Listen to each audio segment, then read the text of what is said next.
భారత scout and guidance Adilabad association ఆధ్వర్యంలో శనివారం జిల్లా కేంద్రంలోని స్కౌట్స్ అండ్ గైడ్స్ కార్యాలయ ఆవరణలో ప్రపంచ సమాలోచన దినోత్సవాన్ని ఘనంగా నిర్వహించారు.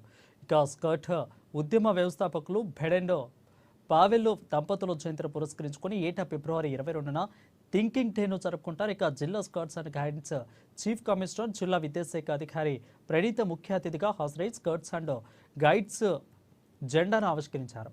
బెడెన్ భావని దంపతుల చిత్రపటాన్ని వద్ద కొవ్వొత్తి వెలిగించి నివాళులర్పించారు. ఇక అనంతరం ఏర్పాటు చేసిన సర్వమత ప్రార్థనలో పాల్గొన్నారు. ఈ సందర్భంగా ఆమె మాట్లాడుతూ విద్యార్థుల సర్వతోముఖ అభివృద్ధికి దోహదపడే స్కౌట్స్ అండ్ గైడ్స్ ఉద్యమంలో ఎక్కువ మంది విద్యార్థులను చేర్పించేలా అన్ని యాజమాన్యాలు కూడా పాఠశాలల ప్రధానోపాధ్యాయులు కృషి చేయాలని అన్నారు. కొత్తగా యూనిట్ల నమోదు చేపట్టిన ఉపాధ్యాయులకు త్వరలోనే శిక్షణ శిబిరాలు నిర్వహించేందుకు చర్యలు తీసుకుంటున్నామని అన్నారు. దేశభక్తి, క్రమశిక్షణ, సామాజిక సేవ దృక్పథాన్ని పెంపొందించే విధంగా ఈ ఉద్యమంలో ఎక్కువ సంఖ్యలో విద్యార్థులు చేరాలని పిలుపునిచ్చారు. ఉపాధ్యక్షులు కూడా కాంచనవల్లి రత్నాకర్ మాట్లాడుతూ జిల్లా స్కౌట్స్ అండ్ అభివృద్ధికి ప్రతి ఒక్కరూ చేయూతనందించాలని కోరారు. ఈ సందర్భంగా స్కౌట్స్ అండ్ గైడ్స్ ఆధ్వర్యంలో నిర్వహించిన వివిధ కార్యక్రమాల గురించి జిల్లా కార్యదర్శి ఎన్ స్వామి వివరించారు.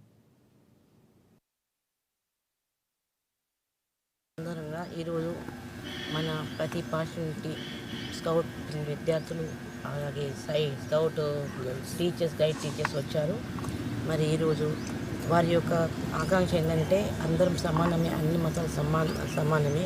కాబట్టి ఈరోజు ఇక్కడ స్కౌట్ మాస్టర్స్ ఆధ్వర్యంలో సర్వమత ప్రార్థన పిల్లలచే స్కౌట్ మాస్టర్ చేయడం జరిగింది.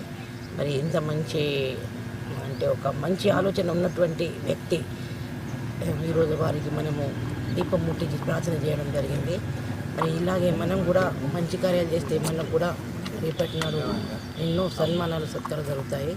మరి ఈరోజు ఈ స్కౌట్ మాస్టర్స్ మన ఆదిలాబాద్లో మంచి కార్యక్రమం చేస్తున్నారు. నేను ముఖ్యంగా మీ అందరికీ నేను ధన్యవాదాలు తెలుపుతూ థ్యాంక్ యూ. సందర్భంగా ఈరోజు